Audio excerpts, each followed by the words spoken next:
მოდი ასეთი სურათი წარმოვიდგინოთ. ზიხართ მანქანაში, ხო? და მიქრი ხართ საკმაოდ მაღალი სიჩქარით. კი.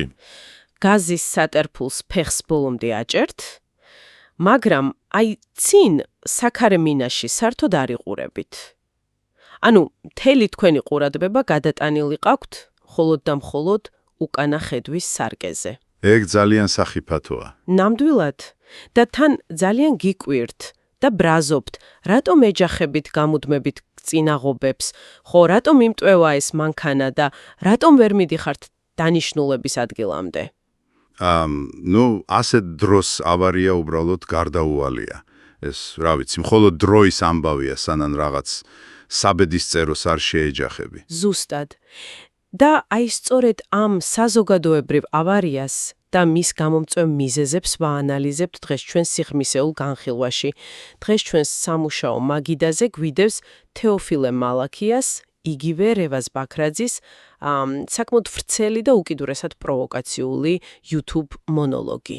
კი, დაახლოებით 2 საათიანი მასალაა. ხო და უნდა ვთქვათ, რომ ეს არ არის მარკივი მოსასმენი ტექსტი, ის მოიცავს თანამედროვე ქართული საზოგადოების, ეკლესიის, პოლიტიკასა და ზოგადად ადამიანური ბუნების ძალიან რადიკალურ კრიტიკას. კი, ასეა. და სანამ უშუალოდ დეტალებში შევალთ, აუცილებლად უნდა გაგაფრთხილოთ თქვენ ჩვენო მსმენელო. დღევანდელი მასალა შეიცავს უმწვავეს პოლიტიკურ და რელიგიურ ბრალდებებს. ძალიან მწვავეს. ნამდვილად. და ჩვენი მიზანი აქვს საერთოდ არ არის იმის მტკიცება ავტორი მართალია თუ არა. ანუ ჩვენ არ ვიჭერთ არც ერთ მხარეს, არც ვიზიარებთ და არც უარყოფთ მის შეხედულებებს. კი ბატონო, ეს ხაზგასმით უნდა აღვნიშნოთ. ზუსტად. ჩვენი მისია რომ უბრალოდ შეგიწყვეთ ამ ემოციურ და რთულ ტექსტში და გაჩვენოთ რა ლოგიკით აზროვნებს ავტორი, როგორ აკავშირებს ის მოვლენებს ერთმანეთთან. და რა ფილოსოფიური გზავნილების გადმოცემას ცდილობს, ხო? ანუ ჩვენი ამოცანა გაგიშიფროთ არა მხოლოდ ის, თუ რას ამბობს ავტორი, არამედ რატომ ამბობს ამას. მოდი პირდაპირ დაუბრუნდეთ ჩემს საწყის ანალოგიას უკანა ხედვის სარკეზე. ავტორის ერთ-ერთი მთავარი თეზისი სწორედ ეს არის. ის ამბობს, რომ ქართველი ერი ფაქტობრივად ისტორიაშია გადავარდნილი. დიახ, ეგ ტერმინი აქვს გამოყენებული. ხო, და რას ნიშნავს ეს პრაქტიკაში? ანუ ნაცლად იმისა, რომ საზოგადოება ანალიზებდეს ბოლო 30 წლის რეალურ, მძიმე, პოლიტიკურ თუ სოციალურ პროცესებს. მაგალითად, რატომ ვართ ღარიბები? კი, ან რატომ ვერ ვაშენებთ გამართულ ინსტიტუტებს. ამის ნაცლად ჩვენ ვიკვებებით უძველესი ისტორიის მითებით. აი 8000 წლიანი ღვინის ისტორია, შუმერებთან ნათესაობა და ასე შემდეგ. მაგრამ მოიცა, აქ მინდა ცოტა შეგეკამათო. ანუ უпроსწორად, ავტორის ლოგიკა დავაყენო კითხვის ნიშნის ქვეშ. გისმენთ. ანუ განაც სუდია, რომ ერს თავისი წარსული უყვარდეს და ამით ამაყობდეს. რა ვიცი, რატომ მიიჩნევს ავტორი ამას კრიზისად? ანუ, ეგ ძალიან ლოგიკური კითხვაა. იცით რა, ავტორი არ ამბობს, რომ ისტორიის ცოდნაა თავისთავად ცუდი. ის პრობლემას ხედავს იმაში, თუ რა ფსიქოლოგიური ფუნქცია აქვს ამ ისტორიას დღეს ჩვენთვის. ანუ, ეს არის კლასიკური ესკაპიზმი. ანუ რეალობიდან გაქცევა. ზუსტად. დაფიქრით, აწმყო არის ძალიან რთული. ის მოითხოვს პასუხისმგებლობის აღებას, შრომას, შეცდომების აღიარებას. გადასახადების გადახდას. კი, და კორუფციასთან ბრძოლას. და როდესაც რეალობა იმდენად მძიმეა, რომ მასთან გამკლავება გიჭირს, წარსულის რომანტიზაცია ხდება ერთგვარი კომფორტის ზონა. ანუ უფრო ადვილია თქვა, რომ აი ჩვენ ვეფხისტყაოსნის დამწერები ვართ, ვიდრე აღიარო, რომ დღეს ელემენტარულ ინფრასტრუქტურულ პრობლემებს ვერ ვაგვარებთ. კი ბატონო, და ავტორი ამტკიცებს, რომ მოსახლეობის დიდი ნაწილი რეალიზმს მასიურად გაურბის. მისი აზრით, წარსულის ეს პერმანენტული რომანტიზაცია ერთგვარ თავდაცვის მექანიზმად იქცა, რამაც, საბოლოო ჯამში საზოგადოების გამოთაყვანება გამოიწვია. მძიმე სიტყვა. კი, მაგრამ მისი ლოგიკა ასეთია. როცა შენი იდენტობა მხოლოდ იმას ეფუძნება, თუ ვინ იყვნენ შენი წინაპრები 1000 წლის წინ, შენ სოულად კარგავ აწმყოში ადეკვატური მოქმედების და მომავლის დაგეგმვის უნარს. ხო, ანუ უკანა ხედვის სარკეში ყურება სასიამოვნოა, რადგან იქ ყველაფერი უკვე მომხდარი და დიადია. მაგრამ წინ გზაზე არსებულ ორმოებს ვეღარ ხედავ. ნამდვილად. კარგი. დაუშვათ საზოგადოება მართლაც უარი თქვა აწმყოზე, მაგრამ სად მიდიან ეს ადამიანები? ფიზიკურად ხომ აქ ხართ, ხო? წყაროს მიხედვით ეს გაქცევა მხოლოდ ისტორიით არ შემოიფარგლება. კი, იქ სხვა მიმართულებებიცაა. ხო, ავტორის თქმით, საზოგადოების დიდი ნაწილი გადაეშვება ფსევდორელიგიურ მისტიკასა და ფსევდომეცნიერებაში. და აი აქ ავტორს მოჰყავს ისეთი სპეციფიკური, თითქმის სიურეალისტური მაგაითები, რომ თავიდან გონია ხუმრობს. ალეკო ცინცაძეს გულისმობთ. ხო, ზუსტად. ის საუბრობს ვიღაც ალეკო ცინცაძეზე, რომელიც თურმე დილის 4 საათზე იღვიწებს და უცხო პლანეტელებს ელაპარაკება, თან როგორ იცით, ქართულ ენაზე რაღაც ლინგვისტიკურ ფორმულებს ადგენს და ისე. ანუ ეს ხო აბსურდია. ამას მასობრივ ფენომენთან რა კავშირი აქვს? ერთი შეხედვით ეს მართლაც შეიძლება მარგინალურ კომიკურ შემთხვევად მოგვეჩვენოს, მაგრამ ავტორი ამას იყენებს როგორც სიმპტომს. რისი სიმპტომია ეს? ბევრად უფრო დიდი და საშიში ტენდენციის. ის ამას უწოდებს ენის კერფთაყვანის მცემლობას. ანუ ალეკო ცინცაძის მაგალითი არის უბრალოდ უკიდურესი გამოვლინება იმისა, რაც საზოგადოებაში ფართოდაა გავრცელებული. გავიგე. რწმენა, რომ ქართული ენა არა უბრალოდ საკომუნიკაციო საშუალება, არამედ რაღაც მაგიური, მისტიკური კოდია. აი, ზუსტად აქ მინდოდა მოვსულიყავით. წყაროში ნახსენებია ტერმინი გემატრია. მოდი, კარგად აუხსნათ ეს ცნება თქვენ, ვინც ახლა გვისმენთ. ავტორი საუბრობს იმაზე, თუ როგორ იღებენ ადამიანების სიტყვებს, მაგალითად სიტყვა ღმერთს. კი. შლიან მას ასოებად ღ, մ, ე, რ, თ, ი და მერე ამბანში ამასოების რიგითი ნომრის მიხედვით რაღაც მათემატიკურ, მისტიკურ ჯამს იღებენ. ხო, ეგ საკმაოდ პოპულარულია ზოგ წრეში. და ამასთან დაკავშირებით, მთავარ არგუმენტად ყოველთვის მოჰყავთ იოანე ზოსიმეს ცნობილი ტექსტი „ქებაი და დიდებაი ქართულისა ენისა“. კონკრეტულად კი ფრაზა „ენასა შინა დამარხულარს“. ანუ ხალხი ამას იგებს ისე, თითქოს ამბანში ფიზიკურად არის ჩამარხული სამყაროს საიდუმლო. ზუსტად. მაგრამ აი თუ ავტორის ლოგიკას გახვევით, აქ ხო უზარმაზარი წინააღმდეგობაა. თუ ენა ასეთი მაგიურია, ასეთი ყოვლის შემძლეა და მასში ყველა საიდუმლოა დამალული, მაშინ რატომ იყო ეს ჩვენი მოსახლეობა საუკუნეების განმავლობაში უხეშად რომ თქვათ, წერა-კითხვის უცოდინარი? რატომ ვერ მოგვიტანა ამ მისტიკამ ელემენტარული განათლება? ეგ იდეალური კითხვაა და ავტორი ზუსტად ამ პარადოქსზე ამახვილებს ყურადღებას. მისი ახსნა აქ ძალიან საინტერესოა როგორც ფსიქოლოგიური, ისე თეოლოგიური კუთხით. რას ამბობს? ის ხსნის, რომ იოანე ზოსიმეს ტექსტი არის წმინდა წყლის სასულიერო პოეზია. ეს არის უბრალოდ შეყვარებული ბერის, პოეტის, მიერ თავისი მშობლიური ენის მიმართ მიძღვნილი ემოციური ოდა. და არა და ვინჩის კოდი. ზუსტად. არა რაიმე მათემატიკური რებუსი ან საიდუმლო კოდი. ანუ ჩვენ მეტაფორა პირდაპირი მნიშვნელობით გავიგეთ. კი, ბატონო.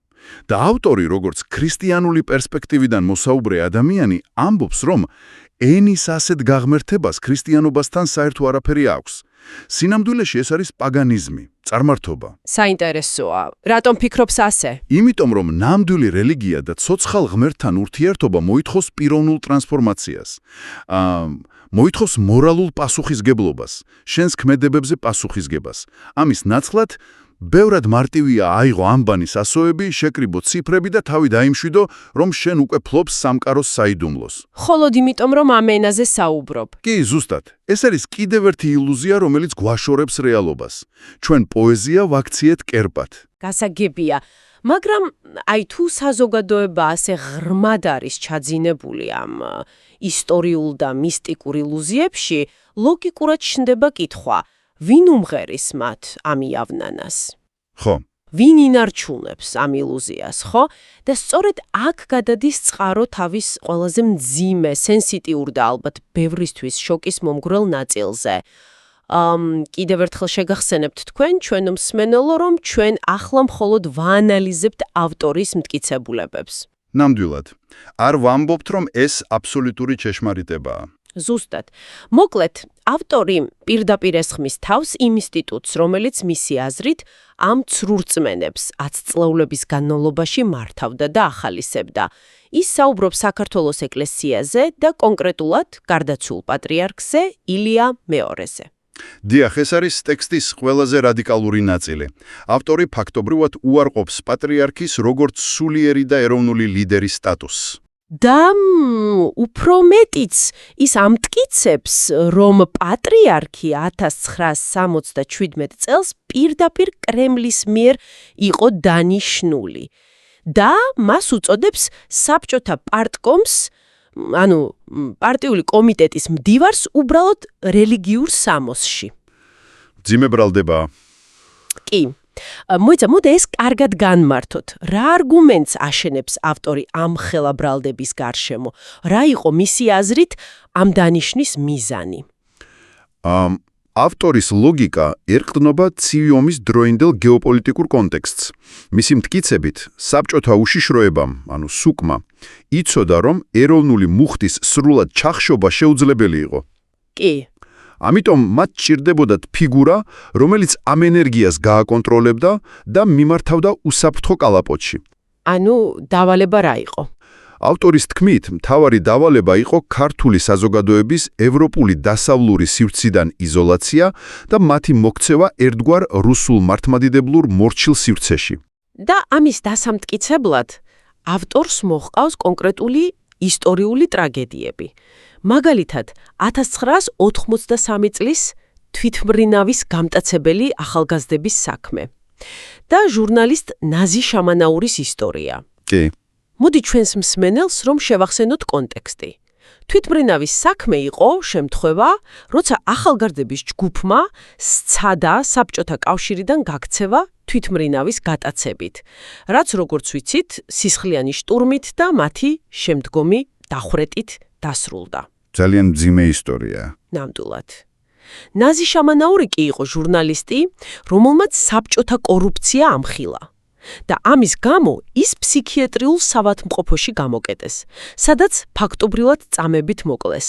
რატომ მოჰყავს ავტორს ეს ორი კონკრეტული მაგალითი? ავტორი ამ მაგალითებს იყენებს არა უბრალოდ ისტორიის გასახსენებლად, არამედ იმის საჩვენებლად, თუ რას აკეთებდა ეკლესიის ლიდერი ამ უმძიმესი მორალური კრიზისების დროს. ის ადანაშაულებს პატრიარქს სრულ დუმილში. ანუ ხმა არ ამოუღიაო? ხო, ავტორის თქმით, როდესაც ერს ყველაზე მეტად ჭირდებოდა სულიერი ლიდერის ხმა, რომელიც წინაუგდებოდა საბჭოთა რეპრესიულ მანქანას, ის დუმდა და ირიბად ამართლებდა სისტემას. გასაგებია. ეს ავტორის ლოგიკით არის უტყუარი მტკიცებულება იმისა, რომ ინსტიტუტი ემსახურებოდა სახელმწიფოს და არა ღმერთს ან ხალხს. ანუ თუ რამე ანალოგიით შეგვიძლია ეს აუხსნეთ, ეს არ არის უბრალოდ საბჭოთა მატრიცაში დარჩენა. ეს უფრო ჰგავს იმას, რომ ქარხანამ, რომელიც მანამდე კომუნისტურ მორჩილ მოქალაქეებს უშვებდა, უბრალოდ აბრა გამოცვალა. აი, ნამგლისა და უროს ნაცვლად ჯვარი დაიკიდა, მაგრამ საწარმოო ხაზი იგივე დარჩა. ზუსტად, ისე უშვებს სისტემისადმი მორჩილ კრიტიკული აზროვნების არ მქონე ადამიანებს. მაგრამ იცი რა? აქ ერთი ძალიან დიდი წინააღმდეგობა ხდება თვალში და ავტორის ლოგიკამ ამას პასუხი უნდა გასცეს წესით. აბა, თუ ეკლესია მართლაც ასეთი მანიპულაციური იარაღი იყო და მისი ლიდერი უბრალოდ საბჭოთა ფუნქციონერი, მაშინ როგორ ავხსნათ ის უზარმაზარი მასობრივი გლოვა მისი გარდაცვალების შემდეგ? რატომ მიდიოდა მილიონობით ადამიანი მის პანაშვიდზე გულწრფელი ცრემლებით? ანუ თუ ეს ყველაფერი ტყუილია, ამდენ ადამიანს როგორ მოატყუებ? ეგ ძალიან მნიშვნელოვანი კითხვაა. ავტორი არ გაურბის ამ კითხვას პირიქით. ის სწორედ ამ მასობრიობას მიიჩნევს თავისი თეორიის დასტურად. მართლა? კი. ის ამ გლოვას არ აღიქვამს როგორც ინდივიდუალური გააზრებული სულიერი კავშირის შედეგს. ავტორისთვის ეს არის კლასიკური ფსიქოლოგიური ფენომენი, ჯოგური ინსტინქტი და მასობრივი ინდოქტრინაციის შედეგი. მას მოყავს ძალიან საინტერესო დაკვირვება. ერთ-ერთმა მოზარდმა თქვა, რომ ხალხი პანაშვიდზე მიდიოდა არა იმდენად სულიერი მოთხოვნილებით, არამედ იმიტომ, რომ დაფიქსირებულიყვნენ. აი, როგორც აღდგომის ღამეს ხდება ხოლმე ტაძრებში, როცა ნახევარი უბანი ერთმანეთს ესალმება და ფოტოებს იღებს. დიახ, ზუსტად ეგ მაგალითი მოყავს ავტორს. ის იხსენებს ტაძრებში არსებულ ყარყანს, მობილურებით ფოტოების გადაღებას და ერთგვარ სოციალურ პერფორმანს აღდგომის ღამეს. ხო, ეგ ნაცნობი სურათია. ავტორი ხსნის, რომ ადამიანებს ეშინიათ იზოლაციის.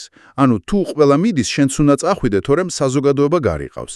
ეს ქცევა ნაკარნახევია შიშითა და სოციალური კონფორმიზმით, იმპერატივით, რომ აი ასეა მიღებული და არა პიროვნული ინდივიდუალური რწმენით. გამოდის ის მასობრივი გლოვაც? ავტორის ანალიზით, უფრო საზოგადოებრივი ვალდებულების მოხდა იყო, ვიდრე ღრმა სულიერი აქტი. ძალიან ძიმე მოსასმენია ეს ყველაფერი. ანუ გამოდის, რომ პოლიტიკა ილუზიაა, ისტორია თავშესაფარია, ენა კერპია და ეკლესია კონტროლის მეხანიზმი. ასე გამოდის წყაროს მიხედით. მაგრამ მოდი, ამ მაკროდონიდან, პოლიტიკიდან და ინსტიტუციებიდან ჩამოვინაცვლოთ მიკროდონეზე, ანუ თითოეულ ჩვენგანზე. იმიტომ რომ ავტორი საბოლოოდ მაინც პრობლემის საწყისთან მიდის, ხო? კი. რატომ ვართ ასე ადვილად მანიპულირებადები? რა არის ჩვენი ადამიანური ტრაგედიის საფუძველი? ავტორი ამბობს, რომ ეს არის ცოდვა და ჩვენი სურვილების დამახინჯება. და ამის ახსნელად ის იყენებს ადამისა და ევას ისტორიას, ოღონდ ძალიან უცხო, შემოქმედებითი კუთხით. ნამდვილად, ეს ტექსტის ერთ-ერთი ყველაზე ფილოსოფიური ნაწილია. ჩვენ შეჩვეულივანთ პირველი ცოდვის აღქმას უბრალოდ როგორც ურჩობის აქტად. ანუ ღმერთმა აუკრძალა, მათ მაინც შეჭამეს. კი ბატონო, ეგრე ვიცით. მაგრამ ავტორი ამ პროცესის ფსიქოლოგიურ და ფიზიკურ მექანიზმს შლის. ის ხსნის, რომ პირველი ცოდვა დაიწყო ესთეტიკის დამახინჯებით. ეგ როგორ? ევამ დაინახა ხე და ის ესთეტიკურად ლამაზი იყო. მაგრამ ეს წმინდა ვიზუალური სილამაზით ტკბობა წამიერად გადაიზარდა მისი დაუფლების, შეჭმის ფიზიოლოგიურ ჟინში. მოდი ეს კარგად აუხსნათ მსმენელს ყოფითი მაგალითებით, როგორც წყაროშია. აი, წარმოიდგინეთ, მიდიხართ წვეულებაზე და ხედავთ ულამაზესად, აი, ხელოვნების ნიმუშივით გაწყობილ სუფრას. კი? პირველი რამდენიმე წამი თქვენ მას უყურებთ, როგორც ესთეტიკურ ქმნილებას, გაფასებთ სილამაზეს. მაგრამ ძალიან მალე ეს ესთეტიკა ქრება, გეწყებათ ნერწყვის დენა და გიჩნდებათ ერთი ცხოველური სურვილი. რომ დაეუფლო და შეჭამო. ზუსტად. გაანადგუროთ, ანუ შეჭამოთ ის. ან კიდევ უფრო მძიმე მაგალითი რო ავიღოთ, ხედავთ ძალიან ლამაზ ადამიანს. წმინდა ესთეტიკური უანგარო აღფრთოვანება უცებ იცხვება მისი ფიზიკური ფლობის მithვისების ეგოისტური სურვილით. სწორედ ეს არის ადამიანური ბუნების მთავარი ტრაგედია ავტორის მიხედვით. ჩვენ დაუკარგეთ სილამაზის უანგარო დახქმის უნარი. ჩვენ გვინდა ყველაფერი მოვიხმაროთ, მივიკუთვნოთ კი. და დამახინჯებული სურვილის ყველაზე გენიალურ საილუსტრაციოდ მას მოუყავს მაგალითი ქართული ლიტერატურიდან. დავით კლდიაშვილის სამანიშვილის დედინაცვალი. პლატონ სამანიშვილი. მოდი გავიხსენოთ კონტექსტი. პლატონი არის ადამიანი, რომელმაც მთელი ნაწარმოების განმავლობაში წვალობს და როდესაც ფინალში იბადება ახალი სიცოცხლე, მისი პატარა ძმა, რა რეაქცია აქვს მას? ხო. წესით. ახალი სიცოცხლის დაბადება, ხომ აბსოლუტური, ესთეტიკური და სულიერი სიხარულის მომტანი უნდა იყოს. წესით კი, რა თქმა უნდა, მაგრამ პლატონი ბავშვში ვეღარ ხედავს ადამიანს, ის ხედავს მხოლოდ მეწილეს. მისთვის ეს ახალი სიცოცხლე არის პირდაპირ საფრთხე მისი მატერიალური კეთილდღეობისთვის. იმიტომ რომ ძმა ნიშნავს, რომ ქონება უნდა გაიყოს. ხო, ავტორი ამბობს, რომ ეს არის დაცემული, დამახინჯებული ადამიანური ბუნების კლასიკური სიმპტომი. სიხარბე და შიში კლავს ყველაზე ბუნებრივ და წმინდა გრძნობას სიყვარულს. ჩვენ ყველაფერს უყურებთ სარგებლის, მოხმარებისა და ფლობის პრიზმაში. და ახლა მინდა უშუალოდ თქვენ მოგმართოთ, ვინც გვისმენთ. უბრალოდ დაფიქრდით, რამდენად ხშირად მართავს თქვენს ყოველდღიურ გადაწყვეტილებებს ეს ვიზუალური თუ მატერიალური სიხარბე. რამდენად ხშირად ვცვლით ნამდვილ ღრმა ადამიანურ ურთიერთობებს იმაზე, რაც უბრალოდ ლამაზად გამოიყურება, ან ჩვენს ეგოს კვებავს. ეს არის ის უმძიმესი სარკე, რომელსაც ავტორი წინ გვიყენებს. კი ბატონო. და აი თუ შევაჯამებთ ამ ძალიან კომპლექსური წყაროს მთავარ გზავნილს, ის საკმაოდ ნათელია. საზოგადოების გადარჩენა და გამოსავალი არ არის არც ტაძრებში რიტუალების მექანიკურ შიშზე დაფუძნებულ შესრულებაში. არც ისტორიულ მითებში დამალვაში. ზუსტად.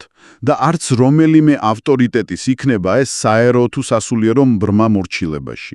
ავტორი მოუწოდებს საზოგადოებას, რომ გამოფხიზდნენ ამ კოლექტიური ჰიპნოზიდან. და რა არის მისი გამოსავალი? მისი აზრით, ერთადერთი გზა არის დაბრუნება პირველ წყაროსთან, რომელსაც ის ბიბლიას უწოდებს.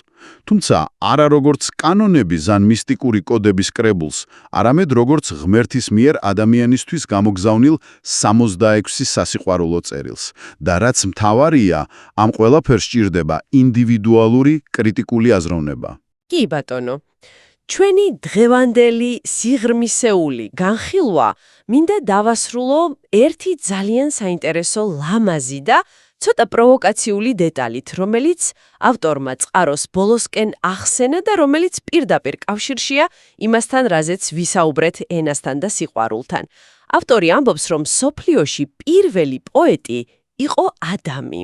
დიახ.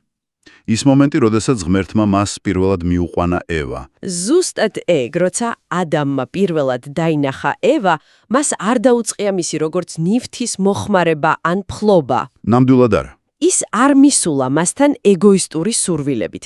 მან შეხედა მას და წარმოთქვა პირველი ლექსი, პირველი პოეზია კაცობრიობის ისტორიაში. ეს კი არის ძვალი ჩემი ძვალთაგანი და ხორცი ჩემი ხორცთაგანი. კი. ეს იყო სუფთა, გაურყვნელი და აბსოლუტურად უანგარო სიყვარულის გამოხატულება. ანუ ენა დაიბადა არა როგორც იარაღი, არამედ როგორც სიყვარულის მელოდია. ძალიან ლამაზი მოსაზრებაა. ხო, და აი აქ მიჩნდება საბოლოო კითხვა თქვენთვის. და მინდა ამაზე დღეს იფიქროთ. თუ კაცობრიობის ენა და პოეზია დაიწყო როგორც სუფთა, უანგარო სიყვარულის გამოხატულება, დღეს ჩვენს ყოველდღიურ ცხოვრებაში ჩვენი სიტყვების რა ნაწილს ვიყენებთ სხვების დასახმარებლად, მათ გასაძლიერებლად და სიყვარულისთვის. და რა ნაწილს ვიყენებთ მათ გასაკონტროლებლად, დასამცირებლად, ან იმ საილუზიო სამყაროს შესაქმნელად, სადაც მხოლოდ უკანახედვის სარკეში ვიყურებით და რეალობას გაურვივართ. უბრალოდ დაფიქრდით ამაზე. დიდი მადლობა, რომ დღეს ჩვენთან ერთად გაიარეთ ეს ურთულესი, მაგრამ ძალიან საინტერესო ინტელექტუალური მოგზაურობა. დროებით.